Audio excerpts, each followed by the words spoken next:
خیلی بین فکر میکنم.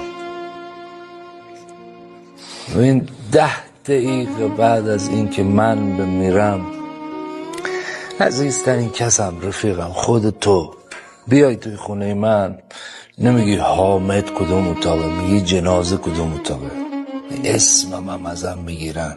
خیلی دوستم داشته باشی یه پست برام میذاری، عکسم سیاه‌سفید میکنی، یه علی زن وکیلی هم میزنی تنگه، یه آوازی، یه موسیقی، دفنم هم کنی. نیم ساعت بعدش دغدغت اینه که تعارف نداریم رفقا. بله همینطوره.